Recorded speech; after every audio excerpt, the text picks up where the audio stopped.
Now we're going to start our panel. We have two sessions. The first session is about state terrorism of the Iranian government. Our panelists will be Mr. John Thompson, Carol Kronhuber, and Mr. Sharif Behrus. So we're going to start first with Mr. John Thompson.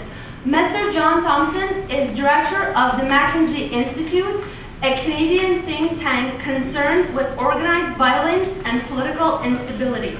Previously, he was the Canadian Forces and with the Canadian Forces and the Canadian Institute of Strategic Studies. Mr. John Thompson.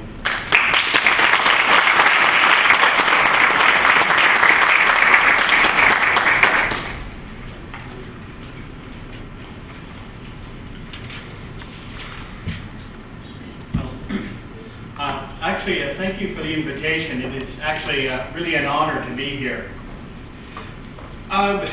Several things. Where does one actually begin when talking about a regime like Iran and their behaviors? There's so many places where you can start the conversation. But I suppose actually the simplest way is to say there's good news and there's bad news. The good news is that the fall of the Iranian regime is inevitable. It is going to happen. It's just a question, the bad news, it is a question of when. It may not be easy. When we look at dictatorial regimes and tyrannical regimes in the 20th century, there were enough of them. You know, there's so many parallels, especially between Iran and the Soviet Union and Nazi Germany. You know, and I'm not going to talk to you about what goes on inside Iran. Many of you know much better than I do what things are like there, and some of you have the scars. But it's a radical ideology, trying to force human behavior in particular directions. And it is one of the constants of our species that the more you try and force people's behavior, in the long run, the less likely you are to succeed. You can't succeed in doing that. People will assert themselves in another way. The regime will fall apart.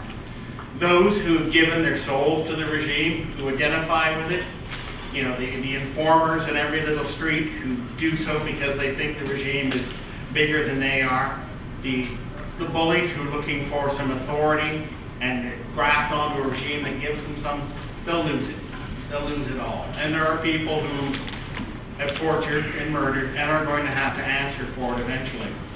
The problem is that regimes like this don't come down easily.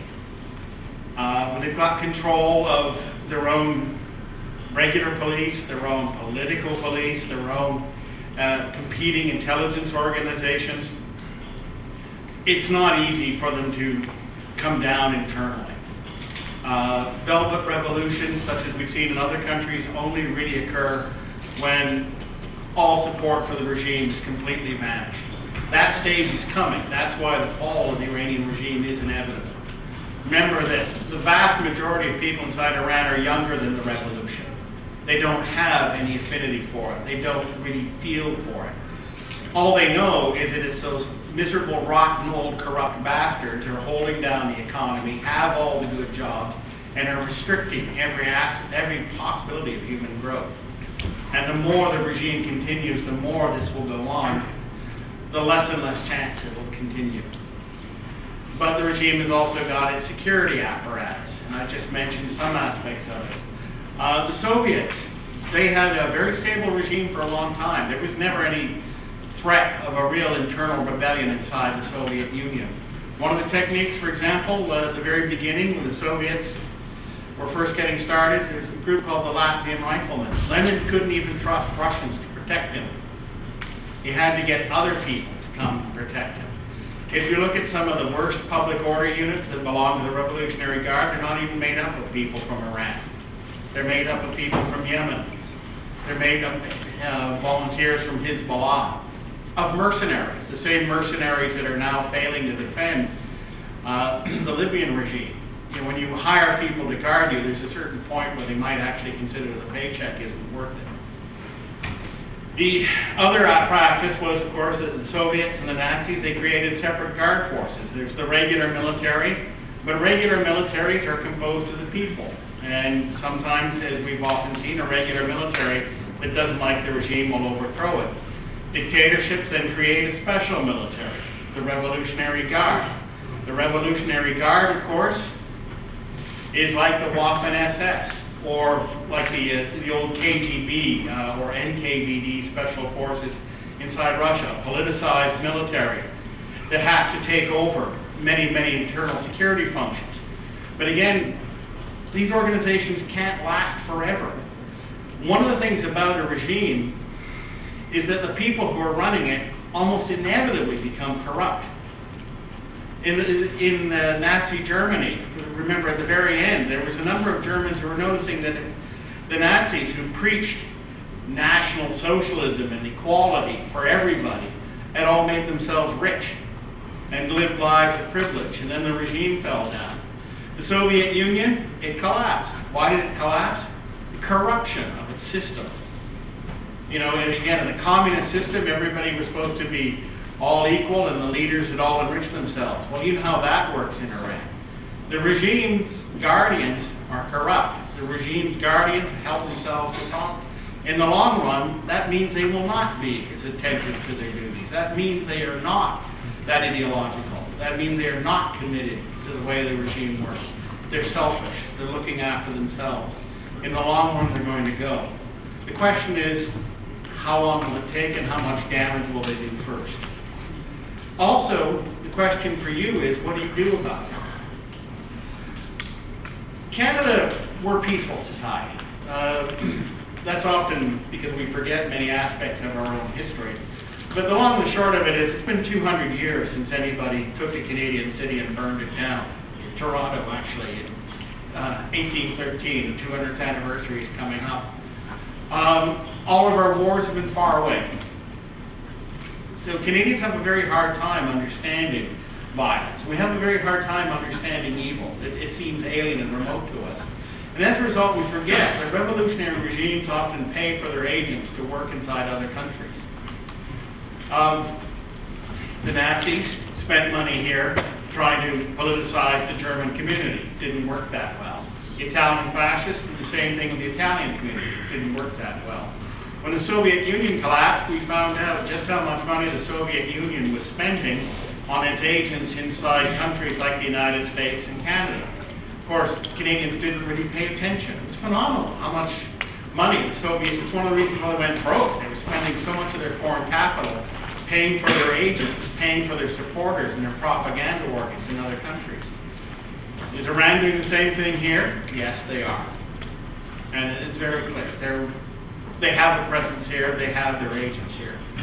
I know this is not just theoretical. I know this is also on a personal level. A couple of years ago, I had a rather interesting phone call from someone who claimed to be a former member of the MKO, and he wanted to write an expose about being in a terrorist group. Well, okay, I study terrorist organizations. This is fascinating. Someone who had an inside view couldn't wait to take the meeting. Then he said, and money is no object. And I went, okay, that's different.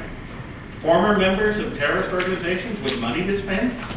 So I did take the meeting. I made sure I wasn't the only person in the meeting. I had phone calls with some organizations like CSIS and some of our police intelligence agencies, and I explained what was going on and asked if they'd be interested.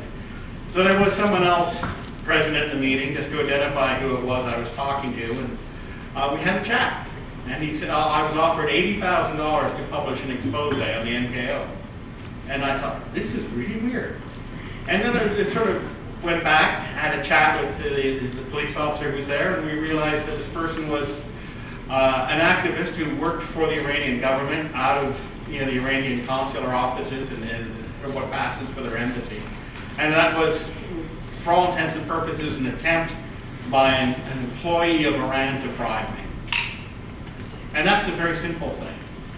Not bribing me, that is actually a little more complicated. But it's very simple that if this is what he was doing to someone who talks a lot about terrorism, who else was he trying to bribe? Who else was he trying to pass money to enhance things? What other work had he been doing? So they are here. You know better than I do the work of some of the agents of Iran here. So the first thing I ask you is not to be shy about it. CSIS, the Canadian Security and Intelligence Service, needs to know. Also, one of the priorities for our counter-terrorist police, the INSET team of the RCMP, is Hezbollah. And they're very aware that Hezbollah and Iran have lots and lots of connections. So again, they're going to be very interested right now. It's a big priority. If there's somebody who's at work from Iran here, what else are they doing? Because Hezbollah nearly launched a series of attacks here a little while ago. They only pulled off at the last minute. The police were aware they were around. But we need that information. So if you know something, share it. There is a national security hotline. They'd like to hear from you. The other people that need to hear from you are politicians and the press. Canadians, as I said, we have a very hard time believing that someone could be a hostile agent from another power in this country. You tell them. You keep telling them that they're here and that they're busy. That's your job. The other point is our politicians. Our politicians, on the whole, are pretty flexible, and they listen very closely to what people tell them. I mean, Canadian members of Parliament are a lot more responsive than they are in many other countries. A lot more responsive than congressmen or members of the European Union. They'll listen to you if you talk to them, if you tell them what's going on. And there are things that you should be telling them. Among other things, someday, the Iranian Revolution is going to end. The regime is going to fall. Some of the people in that regime are going to be looking for a safe place to run to. And Canada has been notoriously easy to get into. We've got war criminals from dozens of other causes that have run to Canada first. Let's make sure that these particular rats haven't got a rat hole to run to. Let's make sure that they can't come here.